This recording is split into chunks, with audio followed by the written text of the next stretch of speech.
आशुतोष गरेवाल जी का घर है। हाँ, आप कौन है? वो आपके पति है ना? हाँ, पर आप कौन है? जी, आपको कुछ बताना है।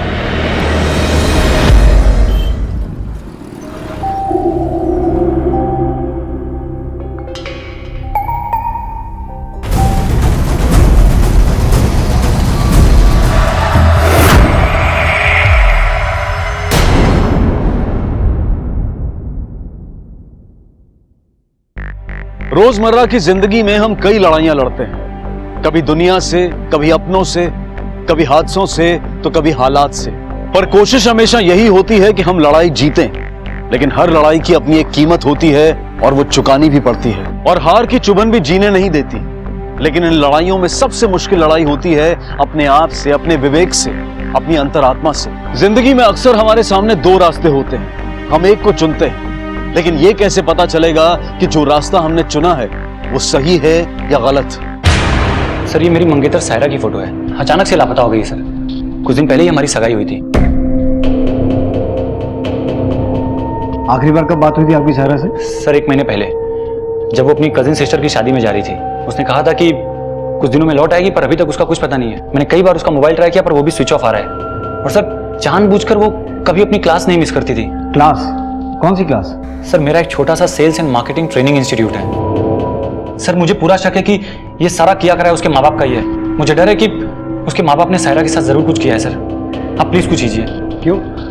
सायरा के माँ बाप को तुम्हारा रिश्ता मंजूर नहीं था? एक्चुअली सर, हमारा इंटर रिलीजियस रिलेशनशिप है। उसके घर वाले कभी नहीं चाहते थे कि हमारी शादी हो। सर, फोटो के पीछे उसके घर का एड्रेस है। आप प्लीज एक बार चेक करिए सर। जरूर उसके माँ बाप ने उसे घर में कैद करके रखा होगा। आप एक बार सर देखिए प्लीज। सायरा? कौन सायरा साहब? मेरी बेटी?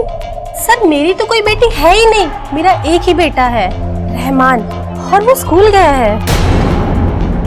क्या बात कर रही हैं आप? मैंने खुद सायरा को यहीं ड्रॉप किया था और मैंने खुद सायरा को इस औरत से बात करते हुए देखा था।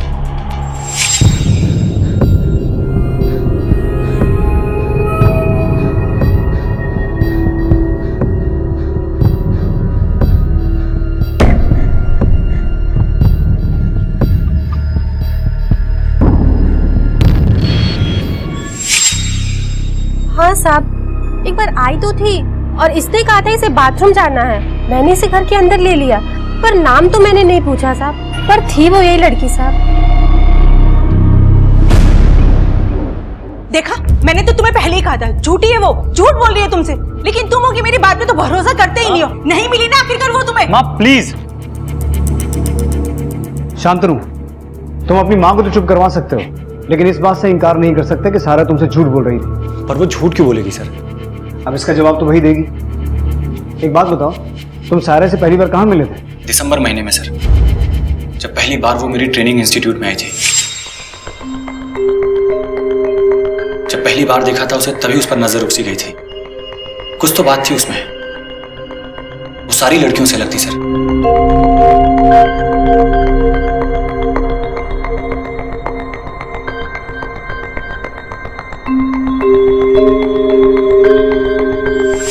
हो सकता है तुम्हें बेवकूफ बना के तुमसे कुछ पैसे ऐंठना चाहती हो। कैसी बातें कर रहे हैं सर? वो तो मुझसे 1 रुपए की भी हेल्प नहीं लेती थी। अगर वो चाहती ना तो मैं उसे बड़े से बड़े होटल या रेस्टोरेंट में लेके जा सकता था। पर वो थी कि उसे तो बस रोड किनारे की 5 रुपए की चाय से ही खुशी मिल जाती थी। सर, सायरा एक सुलझी हुई बहुत ही सीधी सादी लड़की है। मुझे डर है कि जरूर उसके साथ कुछ ना कुछ गलत हुआ है। ठीक है, हम इन्वेस्टिगेट करते हैं। कुछ पता चलेगा तो आपको इन्फॉर्म करेंगे। सर, अगर लड़की सचमुच इतनी सीधी सादी है और उसने पैसे के लिए शांतनु को नहीं फंसाया, तो उसने झूठ क्यों बोला और अचानक गायब कहाँ हो गई? कहाँ हो सकती वो?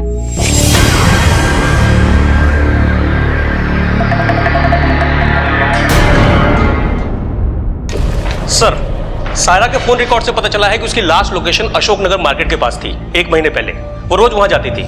हो सकता है आसपास ही कहीं रहती हो। चलो चेक करते हैं। गौतम, पूरे एरिया में सर्च करो।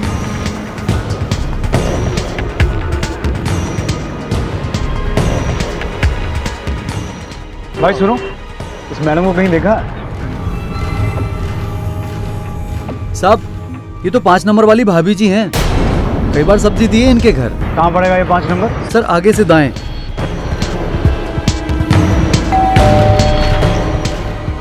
जी साहब। ये यहीं रहती हैं? जी साहब, ये हमारी मेम साहब है। क्या हुआ सर?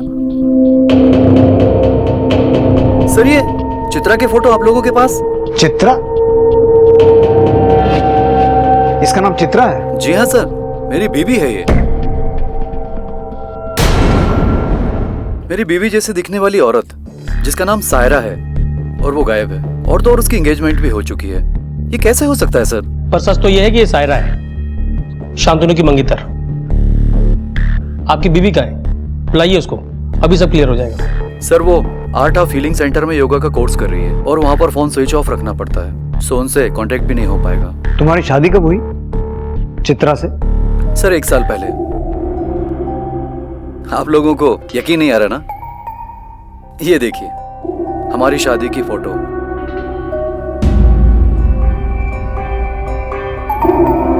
सर मैं झूठ नहीं बोल रहा हूं, जिस लड़की की आप तलाश कर रहे हैं वो कोई और है। सर अगर आपको चित्रा से मिलना है तो आप हीलिंग सेंटर में जाकर मिल लीजिए, वो आपको वहीं मिलेगी।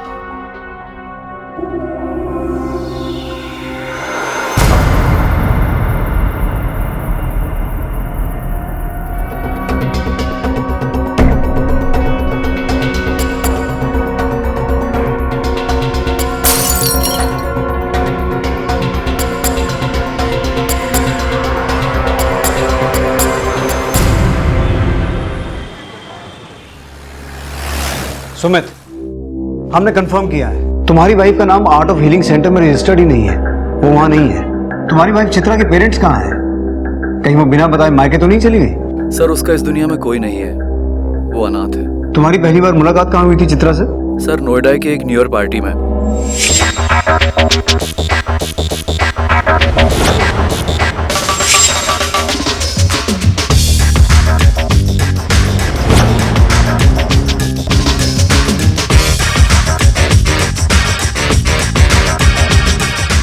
सर जब उस लड़की को देखा तो उससे नजर हट ही नहीं रही थी, ऐसा लगा कि जिंदगी अपने उफान पे है। सर वो लड़की बिल्कुल अलग थी सब लड़कियों से। शांतनु का भी यही कहना है सायरा के बारे में। सर सायरा कोई और लड़की होगी, वो मेरी चित्रा नहीं है, क्योंकि मेरी चित्रा ऐसी हो ही नहीं सकती। वो मुझसे झूठ बोलकर किसी से रिलेशन बना ही नहीं सकती सर, क्योंकि वो मुझसे बहुत प्यार करती है। और सर मुझे लग रहा है कि मेरी चित्रा किसी मुसीबत में है। सर प्लीज प्लीज आप कुछ करिए सर। सर ढूंढिए आप उसे प्लीज। लगता है इस लड़की ने दोनों को उल्लू बनाया है। और मजे की बात यह है गौतम कि इन दोनों लड़कों पर उस लड़की का ऐसा जादू है कि उसके खिलाफ कुछ भी सुनने को तैयार नहीं। एक काम करो, चित्रा के फोन रिकॉर्ड्स निकालो। सायरा की लास्ट नोन लोकेशन अशोकनगर थी, देखते हैं उस वक्त चित्रा कहां थी। तुम्हारी चित्रा और तुम्हारी सायरा, ये हैं दोनों के फोन रिकॉर्ड्स। और लोकेशन ट्रेस करने के बाद ये पता चला है कि पिछले 4 महीनों से दोनों के नंबर्स एक ही लोकेशन पर साथ साथ रहते थे। खोलो इसे। 13 जनवरी, लोकेशन सिविल लाइंस, शांतनु तुम्हारा घर, और वहां से दोनों नंबर्स एक साथ अशोकनगर जाते थे। इसका मतलब है दोनों नंबर्स एक ही इंसान के पास थे। चित्रा और सायरा एक ही इंसान है। आपको एक गुड न्यूज देनी है, और वो ये है कि 1 महीने का टारगेट हमने टाइम से पहले ही अचीव कर लिया है। और ये सब कुछ हुआ है हमारी नई सेल्स गर्ल बुलबुल श्रीवास्तव की वजह से।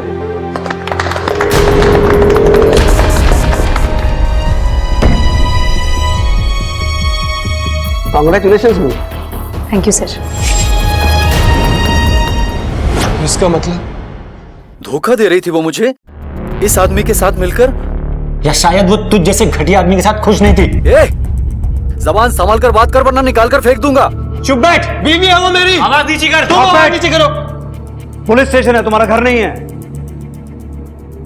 जा सकते हो दोनों।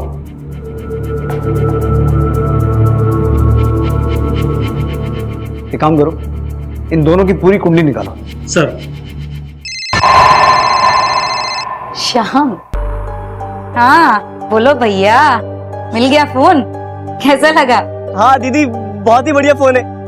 हमने तो सोचा भी नहीं था कि इतना अच्छा फोन मिलेगा। महंगा होगा? अरे भाई महंगा हो या सस्ता हो, तुम्हें उसकी चिंता करने की जरूरत नहीं है, समझे तुम? कौन है? बुलबुल दीदी है। हाँ बुलबुल दीदी एक मिनट रुक। हेलो। हाँ बुलबुल दीदी, हमको भी नया फोन चाहिए।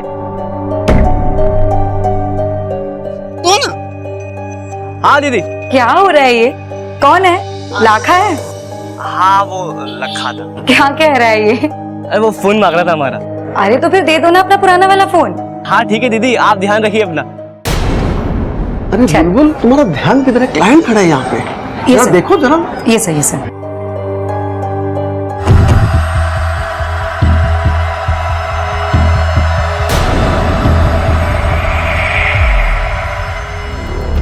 सर शांतनु सच बोल रहा था, उसके बारे में किसी ने भी कुछ गलत नहीं बोला। और सुमित? सर एमबीए है, वाइल्ड फील्ड लॉजिस्टिक नाम की कंपनी में काम करता है। लेकिन सर इसके बारे में एक अजीब बात पता चली। क्या? सर 22 जून 2015 को इसे जॉब से निकाल दिया गया। क्यों? सर ऑफिस इंक्वायरी से पता चला कि इनकॉम्पिटेंस और टारगेट न अचीव कर पाना। लेकिन सर 1 महीने बाद उसे जॉब पे वापस भी रख लिया गया। बड़ी अजीब बात है। नौकरी से निकालने की वजह इनकॉम्पिटेंस, मतलब बंदा काम करने के लायक नहीं है। फिर ऐसा क्या हुआ 1 महीने में उसे वापस नौकरी पर रख लिया? ऐसा क्या किया उसने कि कॉम्पिटेंट हो गया? एक काम करो गौतम, उसकी नौकरानी और ड्राइवर दोनों से बात करो। सर मेन साहब से बहुत प्यार करती थी, मेन साहब का बहुत ध्यान रखती थी, लेकिन एक बार दोनों के बीच बहुत बड़ा झगड़ा हुआ। क्या समझू मैं? क्या समझू? मैंने तुम्हें समझने में बहुत बड़ी गलती कर दी, समझे तुम? मुझे? बल्कि मैंने तुझे समझने में गलती की है। अपनी बकवास अपने पास रखो, समझे? तुम बकवास मत करो। चुप रहो। चित्रा! ये कब की बात है?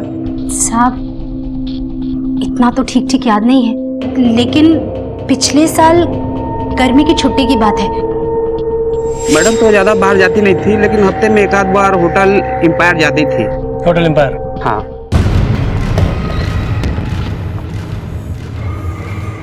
Okay, I'll call you back. How can I help you, sir? इन्हें जानती हैं? हाँ सर, ये मिसेस खन्ना है, रूम 203 रेडी कर दिया है।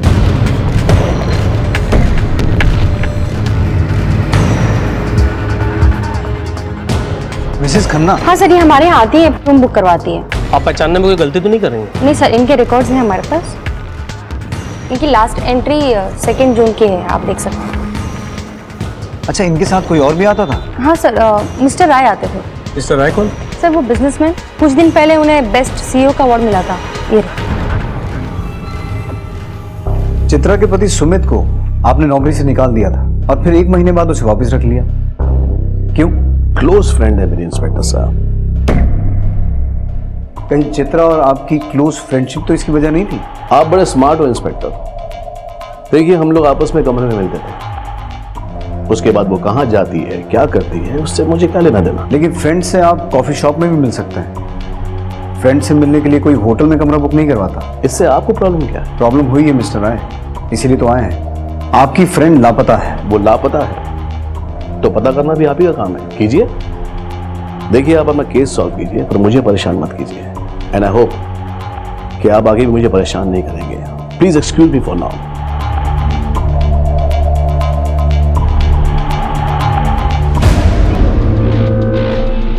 ये आदमी पहुंचा हुआ है, जाहिर सी बात है इसके कनेक्शन भी होंगे, ये इतनी आसानी से नहीं बोलेगा। लेकिन एक बात पक्का है कि इसका चित्रा के साथ अफेयर तो था। सर क्या सुमित को पता होगा इस बारे में? ऐसा भी हो सकता है कि सुमित को पहले से ही सब कुछ पता हो और उसकी नौकरी जाने के बाद चित्रा ने आनंद के साथ अफेयर शुरू किया हो ताकि उसके पति की नौकरी वापस आ जाए। हो सकता है सुमित को पता चलने के बाद उसने गुस्से में चित्रा को मार दिया हो। होने को तो कुछ भी हो सकता है। इस केस की अगली कड़ी सुमित के घर से ही मिलेगी। सर मुझे क्या पता है क्या करती थी वो, यहाँ तक कि उसने मेरी आंखों में भी धूल झोंकी, मुझे भी धोखा दिया है सर। मेरे साथ चित्रा, शांतनु के साथ सायरा और मेरे बॉस के साथ मिसेस खन्ना बनकर, और न जाने कितनों के साथ क्या क्या करती होगी वो। सुनो, यहाँ आओ। जी साहब। डरो मत, जो कहना चाहती हो कहो। वो साहब, मैं उस दिन अपना डब्बा ले जाना भूल गई थी और जब डब्बा लेने वापस आई तो देखा। चीयर्स। चीयर्स। अरे पियो पियो पियो।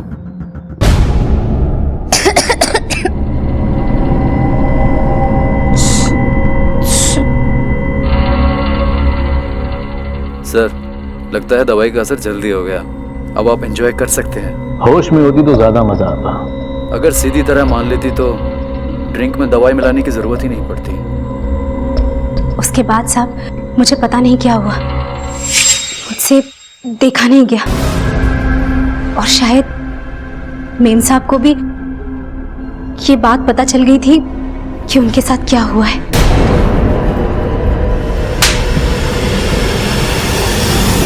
बोल बता दो उसे। बताता हूँ मैं क्या करता सर। मजबूर था, बड़े बड़े सपने लेकर एमबीए की पढ़ाई की थी ताकि एक बड़ी जॉब मिल सके। एक अच्छी जॉब हाथ से चली गई थी, मैं सड़क पे आ गया था सर। और सर मुझे वापस नौकरी देने के बदले में इस आदमी की एक डिमांड थी। इसकी गंदी नजर चित्रा पर थी सर। सर मैंने चित्रा को बहुत समझाने की कोशिश की।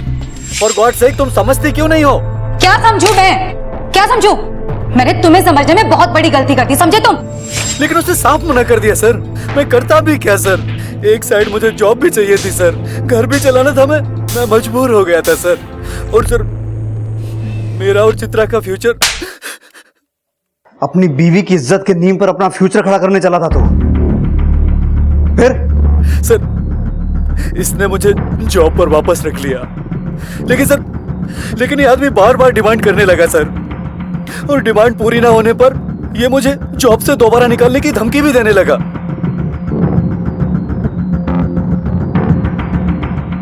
चल अब तू बोल। चित्रा पर मेरा दिल आ गया था इंस्पेक्टर। मैंने अपनी पोजीशन का थोड़ा सा फायदा उठाया। अब कहां है चित्रा? या अब उसे कहीं आगे भेज दिया? नहीं सर, मैंने उसे कहीं नहीं भेजा है। और मुझे इसके बारे में कुछ नहीं पता। Gautam, CEO of the year साहब की अच्छे से खातिरदारी करो। इस सुमित की भी मरम्मत करो जब तक ये दोनों ये नहीं बताते कि चित्रा कहां है। सर अनंत और सुमित बार बार यही दोहरा रहे हैं कि उन्होंने कुछ नहीं किया चित्रा के साथ। क्या तो झूठ बोल रहे हैं या वाकई उन्हें नहीं पता कि वो गई कहाँ?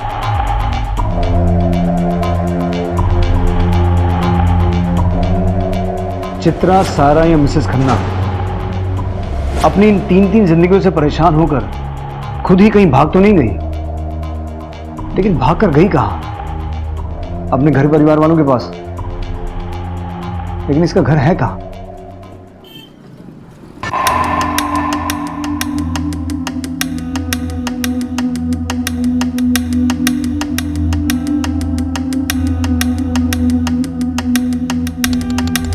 श्याम लाला जल्दी अंदर आओ। माँ कैसा लगा हमारा ये घर? बहुत बढ़िया है। चलो तुम पहले बैठो। अच्छा माँ, हम तुम लोगों के लिए ना कुछ खाने की चीजें लेकर आते हैं। इतना बड़ा टीवी? इतना बड़ा टीवी तो देखा ही नहीं हमने कभी। अरे बस बस, बड़ा ही है वो। बुलबुल पहले तुम यहाँ आओ। कहो। बुलबुल बिटिया, तुम बेटी नहीं बेटा हो हमारा। तुमको इतनी खुशी दे पाए यही हमारे लिए काफी है। और तुम लोगों का साथ हमारे लिए इन सारी चीजों से बढ़कर है। क्या है इस लड़की की सच्चाई? हर पल होते नए खुलासे इस केस की उलझनों को और बढ़ा रहे थे। सायरा उर्फ चित्रा उर्फ मिसेस खन्ना उर्फ बुलबुल, एक ही लड़की के इतने सारे नाम। हर मोड़ पर पुलिस का एक नए सच से सामना हो रहा था, लेकिन फिर भी ऐसा लग रहा था कि हकीकत कुछ और है। सबूतों और बयानों को टटोलते टटोलते पुलिस अब एक डेड एंड पर पहुंच गई थी। सर, ये शिवानी यादव एम्पायर होटल में काम करती, आपसे कुछ बात करना चाहती हैं। बोलो शिवानी, क्या बताना चाहती हो? सर, हमें पता चला है मिसेस खन्ना गायब हैं। तुम क्या जानती हो मिसेस खन्ना के बारे में? सर, मिसेस खन्ना बहुत अच्छी हैं। वो हमारे गांव इटारा से ही हैं। वो हमसे दिन भर बातें करती थी और एक दो बार उन्होंने हमारी पैसों से भी हेल्प की। उस दिन हम उनका बहुत देर तक दरवाजा नॉक करते रहे। मैडम, मैडम, मैडम, मैडम, ओह मैडम, मैडम, ये क्या हुआ? मैं डॉक्टर को बुलाऊं? नहीं, नहीं, शायद मेरा मिसकैरेज हो गया है। मैं डॉक्टर को बुलाती हूँ। नहीं, नहीं, रहने दे, किसी को पता नहीं चलना चाहिए। ये मेरे पापों की सजा मिल रही है मुझे। तू यहीं रह मेरे पास, जान मत ऐसे, यहीं रह। ठीक है, मैं आपके पास ही हूँ, आप टेंशन मत लीजिए। सर, उस दिन हमने उनकी हेल्प की, साफ कपड़े ला के दिए। मिसेस खन्ना उस दिन बहुत परेशान थी, वो अंदर से बिल्कुल टूट चुकी थी, और उसके बाद उन्होंने होटल आना कम कर दिया। शिवानी, याद करके बता सकती हो कब की बात है ये? जी सर, हमें अच्छे से याद है, ये नवंबर की बात है, और हम दिवाली पे गांव जाने वाले थे। हम मिसेस खन्ना को बताने वाले थे, लेकिन उसके बाद हम कभी मिले ही नहीं। थैंक्स शिवानी, आपने बहुत बड़ी मदद की है इस पहेली को सुलझाने में। आप जा सकती हैं।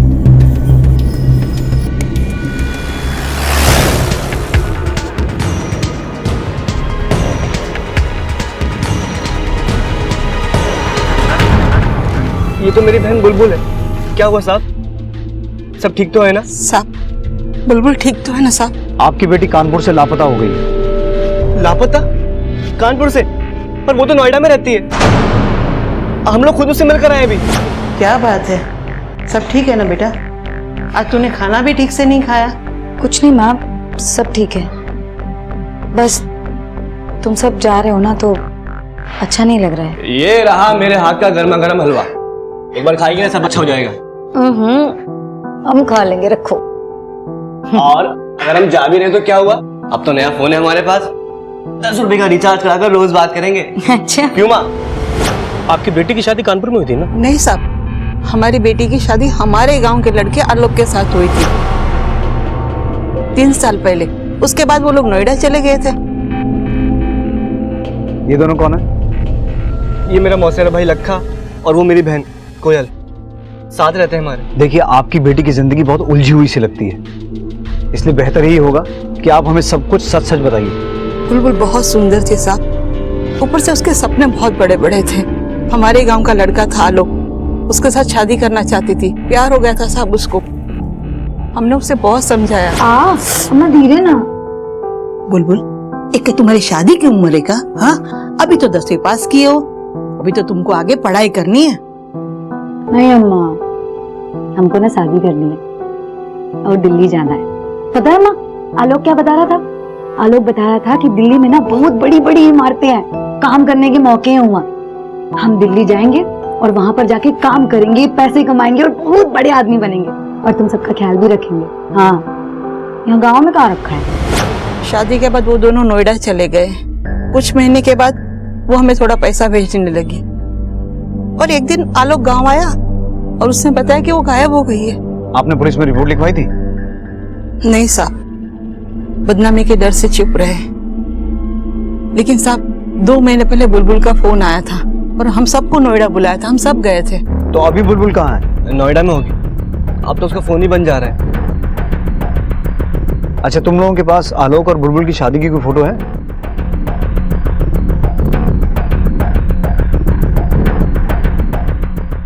गौतम, नोएडा पुलिस को इन्फॉर्म करो। सर।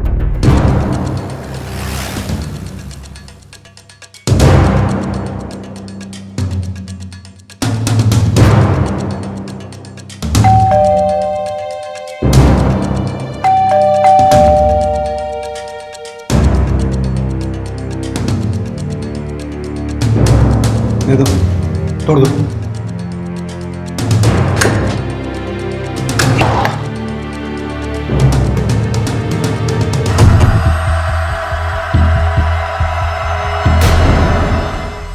सर, किसी ने चाकू मार के हत्या की है।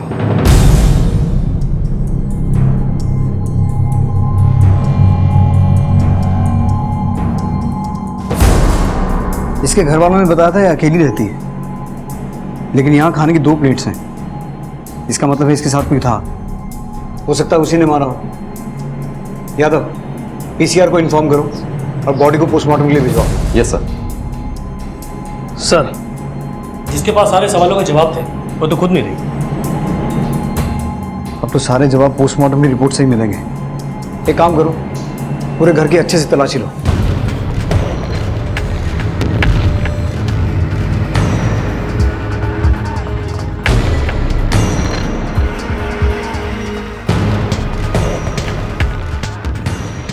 सर कितने मिला? क्वांटिटी देख के लगता है कि 2 से ज्यादा लोग के लिए खाना मंगाया। पता करो खाना कहाँ से आया था और डिलीवरी किसने की थी। हो सकता है डिलीवरी बॉय ने कुछ देखा हो। बुलबुल श्रीवास्तव को जानते हो? हाँ, आलोक ही उसे यहाँ लेकर आया था। बहुत ही मेहनती और ईमानदार लड़की थी वो। आलोक का नंबर है आपके पास? हाँ जी है ना, नंबर नोट करो। बुलबुल के बारे में कुछ और बता सकते हैं आप? किससे मिलती थी, कोई लड़ाई झगड़ा? हमारे क्लाइंट से बुलबुल का झगड़ा हुआ। हाथ छोड़ो मत, हमने कहा हाथ छोड़ो हमारा। और दोबारा ऐसी हिम्मत करने की कोशिश की ना तुमने तो हम पुलिस के हवाले कर देंगे तुम्हें, समझे? वैसे तो बुलबुल बड़ी नम्र और बहुत ही हंसमुख लड़की थी, पर पता नहीं उसको उस दिन क्या हुआ था। मैंने उसे पूछा भी तो बोली कि उस क्लाइंट ने उसके साथ कुछ बदतमीजी की थी और उसके बाद वो ऑफिस भी नहीं आई। सर मोबाइल स्विच ऑफ है। ठीक है। बुलबुल के घर जो खाना मिला था वो कहीं बाहर से मंगवाया गया था। पता चला कहाँ से आया था? पता कर रहे हैं सर। सर आलोक ना घर पे है ना ऑफिस में, पता नहीं कहाँ चला गया। लेकिन उसे कॉल रिकॉर्ड से एक बात सामने आई है कि वो किसी वकील से रेगुलर टच में था और वकील से पता चला कि कुछ महीने पहले आलोक ने अपनी बीवी बुलबुल के साथ डिवोर्स फाइल किया। कुछ महीने पहले डिवोर्स फाइल किया, मतलब शांतनु से सगाई होने के बाद? जी सर। बुलबुल ने आलोक से शादी की, फिर उसे किसी वजह से छोड़ दिया। फिर वो सुमित से मिली और सुमित से शादी की और शादी के बाद उसने रियलाइज किया कि वो गलती थी, फिर उसे शांतनु मिला। आखिर ये लड़की 3 अलग अलग नामों से 3 जिंदगियां क्यों जी रही थी? गौतम, बुलबुल की मौत और आलोक का गायब होना ये महज इत्तेफाक नहीं हो सकता। सर मैं आलोक की तस्वीर सारे पुलिस स्टेशन और खबरियों में सर्कुलेट करवा देता हूँ, हो सकता है कोई लीड मिले।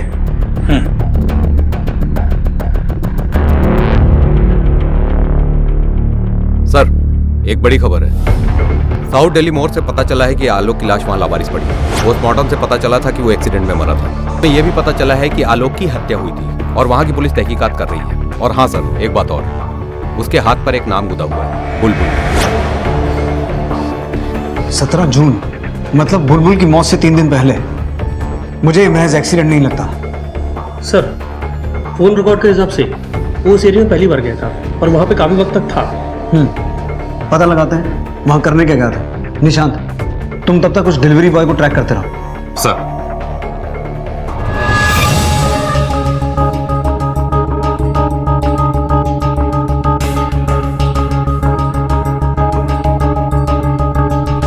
भाई, इस लड़के को देखा? हाँ सर देखा है इसको पहले। कहाँ? आगे साइड में लेफ्ट साइड में बिल्डिंग है, वहाँ देखा है। और सब बढ़िया है ना? ठीक है ठीक है। ये आदमी कभी आया था यहाँ? हाँ साहब, ये आदमी आया था। आशुतोष जी का घर पूछ रहा था। आशुतोष जी का घर 2nd फ्लोर पर 204 नंबर कमरा है।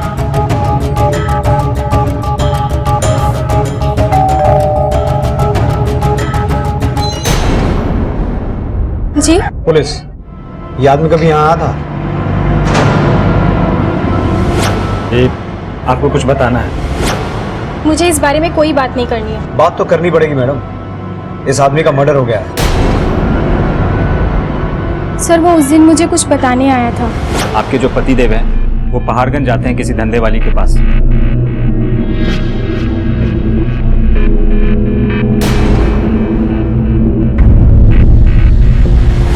उन्हें समझाइए कि अपनी हद में रहें, वरना बहुत बुरा होगा उनके साथ।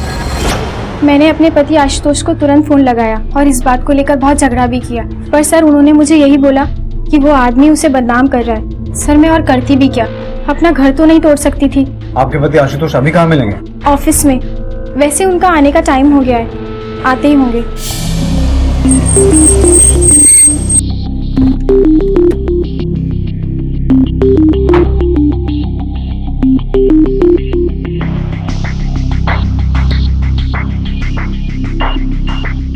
आशुतोष जी पुलिस।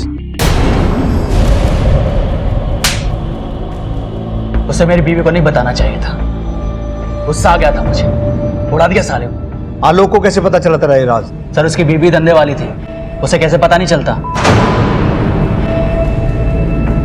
बुलबुल धंधा करती थी? हाँ, पहाड़गंज में फेमस थी वो, मैं अक्सर उसके घर जाया करता था, लेकिन अचानक गायब हो गई वो। तू झूठ बोल रहा है। सर आप पूछताछ करवा लो, इसी बात पर दोनों में झगड़ा हुआ था, दोनों अलग रह रहे थे और फिर एक दिन अचानक टकरा के वो शुरू हुई। तू वापस आ गई? बहुत याद आ रही थी तेरी। हाथ छोड़ो मेरा। हमने कहा हाथ छोड़ो हमारा। हमने ये सब छोड़ दिया, समझे? अब दोबारा ऐसी हिम्मत करने की कोशिश की ना तुमने तो हम पुलिस के हवाले कर देंगे तुम्हें, समझे? तू क्या कंप्लेंट करेगी? मैं सबको बताऊं तेरी असलियत। उसने बात आलोक को जरूर बताई होगी और वो चला है मेरी जिंदगी बर्बाद करने के लिए। मैं जानता था आलोक पहले कहाँ रहता था और मैंने उसे ढूंढ निकाला।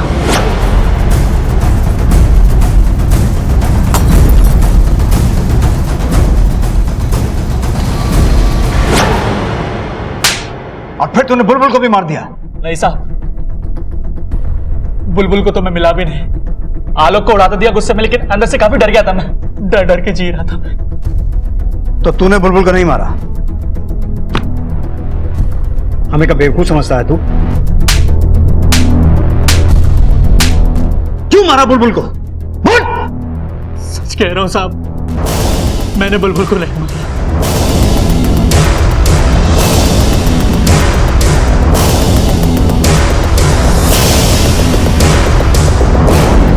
आलोक मर्डर केस तो सॉल्व हो गया, पर बुलबुल को किसने मारा?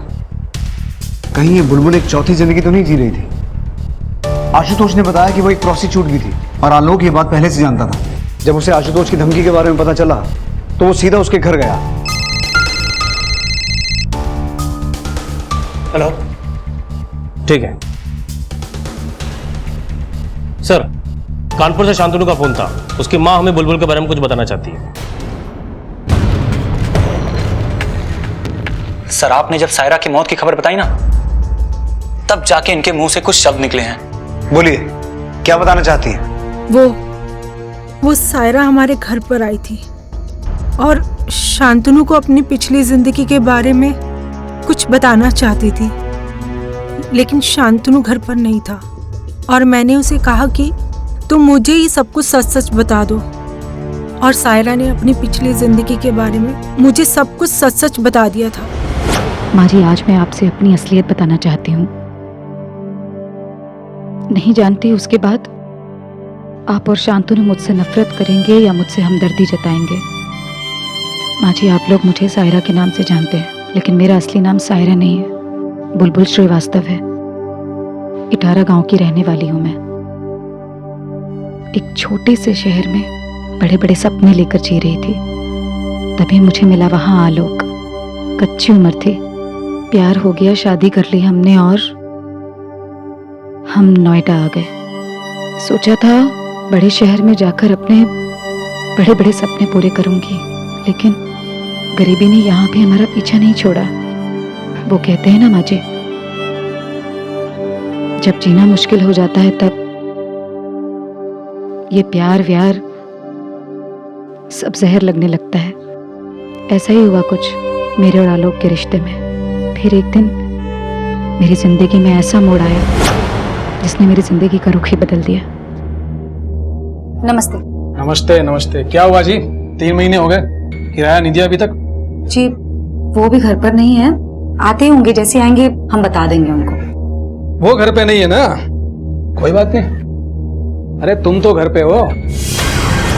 मैंने पहली बार मर्द की दरिंदगी का अनुभव लिया माँ जी।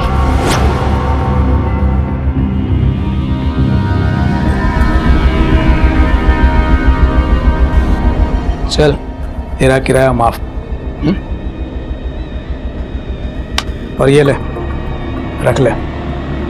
अरे रख ले, हर हफ्ते देता रहूंगा। हाँ, और ज्यादा चिल्लाया ना तो यही पैसे वकील को देके छूट जाऊंगा और रास्ते पे फेंक दूंगा स्वलग। फैसला तेरा है। मजबूर तो थे ही, कहाँ जाते कोर्ट कचहरी में। गलत समझौता कर लिया था मैंने अपनी जिंदगी में।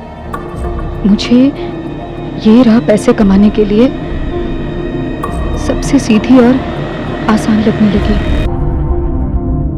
उस समय मैं एक पेशेवर वेश्या बन चुकी थी।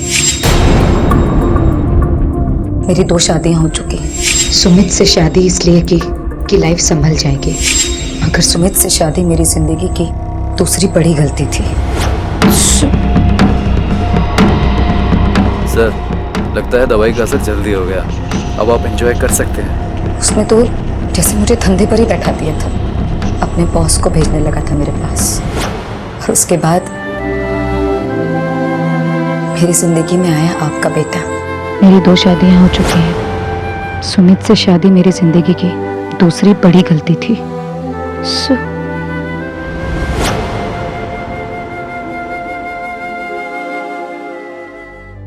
उसने तो जैसे मुझे धंधे पर ही बैठा दिया था, अपने बॉस को भेजने लगा था मेरे पास। और उसके बाद मेरी जिंदगी में आया आपका बेटा शांतनु। शांतनु वो पहला इंसान है जिसने मेरे जिस्म को नहीं, मेरे दिल को छुआ है। और उसके इस सच्चे प्यार की वजह से आज मैंने अपनी जिंदगी के सारे पन्ने आपके सामने खोल दिए। माँ, ऐसा क्यों किया आपने? आज की दुनिया में अपने अतीत का ऐसा सच कोई बताता है क्या? सर, डिलीवरी बॉय से जो स्केच हमने बनवाई थी सर, वो ये है।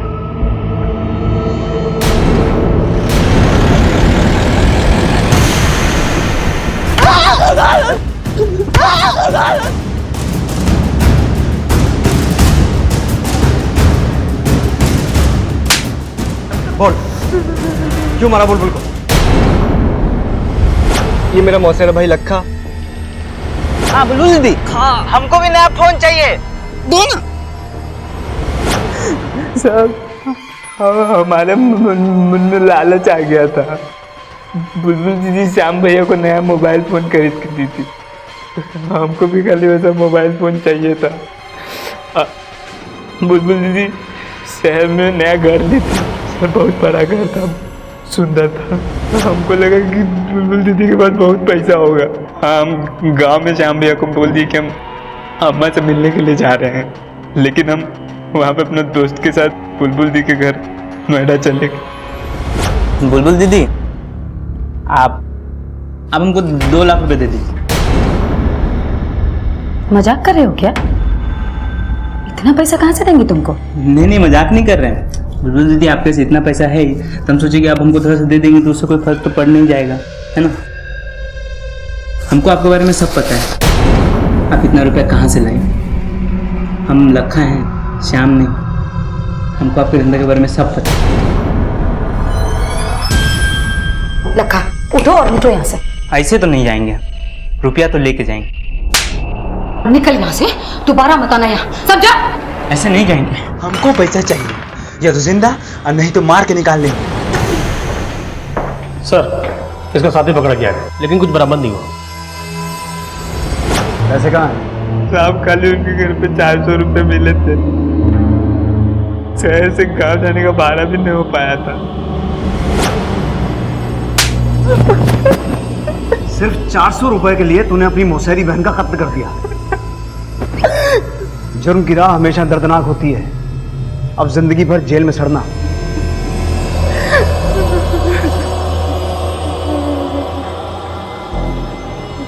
छोटे छोटे गांव और कस्बों से लोग शहर आते हैं कई सपने लिए।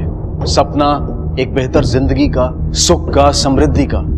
लेकिन शहर कई बार अजगर बनकर निगल जाता है ऐसे मासूम लोगों को। बुलबुल के साथ भी कुछ ऐसा ही हुआ। उसके सपनों से सच की दूरी ने उससे एक समझौता करवाया और फिर उसकी जिंदगी ही एक समझौता बनकर रह गई। लेकिन बुलबुल जीने की राह ढूंढने के लिए नया नाम, नई पहचान लेकर कोशिश करती रही। पर सिर्फ नाम बदलने से हालात नहीं बदलते, नसीब नहीं बदलता। लेकिन जब तक इस बात का एहसास बुलबुल को हुआ, तब तक बहुत देर हो चुकी थी। अपने आप से जूझते जूझते ना तो वो अपने सपने पूरे कर पाई और ना ही सुकून की जिंदगी जी पाई। इसलिए यह बेहद जरूरी है कि हम अपने ख्वाबों को सच करने की जद्दोजहद में इतने भी मशगूल ना हो जाएं कि हमारी अपनी पहचान ही खो जाए। अब मैं अनूप सोनी आपसे विदा लेता हूं, फिर मुलाकात होगी अगले एपिसोड में जुर्म की एक और कहानी के साथ। तब तक अपना और अपने परिवार का ख्याल रखें और देखते रहें क्राइम पेट्रोल डायल 100। सबक एक को, सीख हम सबको। जय। इस तरह के और भी एपिसोड देखने के लिए हमारे चैनल को सब्सक्राइब करें और बेल आइकन दबाना ना भूलें।